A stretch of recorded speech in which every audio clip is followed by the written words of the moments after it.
Hi guys, well the Qatar 2022 World Cup is now officially over and I have to say it was an absolutely fantastic tournament.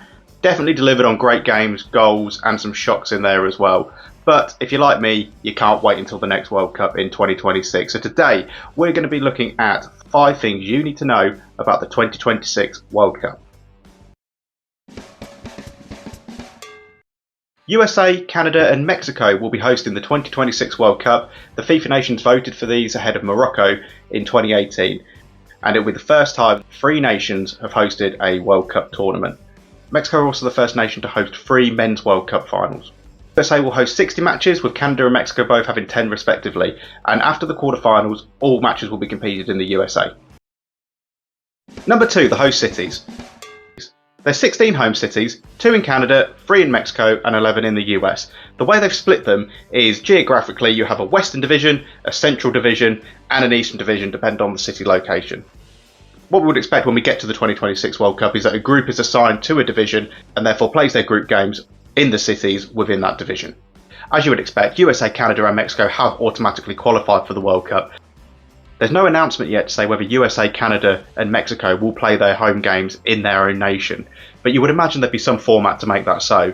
It wouldn't really make a lot of sense, for example, for Mexico to play their games in the Eastern Division, where there's Toronto, Boston, New York, Philadelphia and Miami.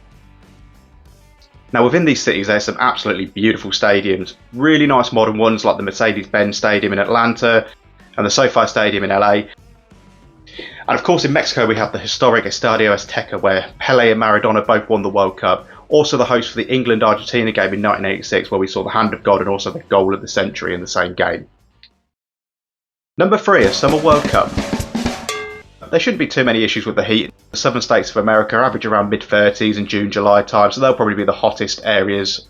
Canada will probably be mid to high 20s at that time. It will be nice to return back to normal and have a Summer World Cup. Number 4, 48 teams. Yes, the 2026 World Cup will have 48 teams, an increase of 50% from what we're used to. So what is the impact of changing to 48 teams? Well, it basically means that all the major teams should qualify for this World Cup. If you think of some of the nations that missed the recent World Cup, Italy, Nigeria, Colombia, all their confederations will have more slots available. Therefore, it will be a much easier job for those nations to qualify. So how many spots do each confederation have? Well, let's have a look at the table here. Asia go from 4 guaranteed spots to 8, could go from 5 spots to 9, North America go from 3 to 6, South America go from 4 teams to 6, and as you can see from the middle section, the South American teams get 63% qualify. OFC, which is the Oceanic Football Confederation, have a guaranteed spot in the World Cup and a playoff place.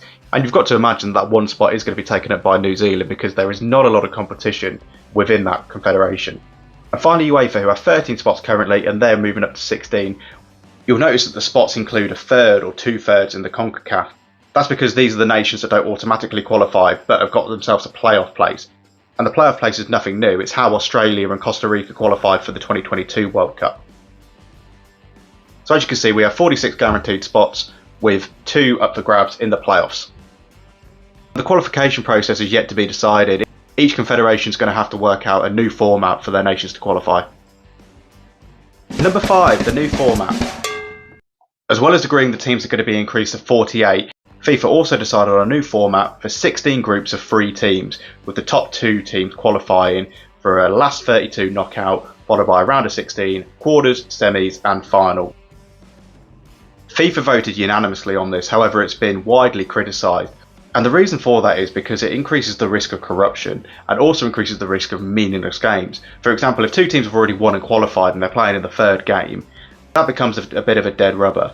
And because there's only 3 teams in a group, 2 nations will have to play last and therefore will know exactly what result they need to qualify, rather than having a simultaneous game now where we see such drama as South Korea scoring in the last minute and going through. However, FIFA have acknowledged the criticism and they have acknowledged that 4 teams in a group does work a lot better. Arsene Wenger recently confirmed that the new format hasn't fully been decided and they are still considering options of having 12 groups of 4 where the best 3rd place teams might qualify, and also splitting the tournament into 2 sides, so you have 6 groups of 4 on either side and the winners on each side play in the final, kind of like 2 mini tournaments. So what do you think about 3 nations hosting the World Cup? What do you think about 48 teams? Let me know in the comments, like and subscribe for more content. Thank you for watching.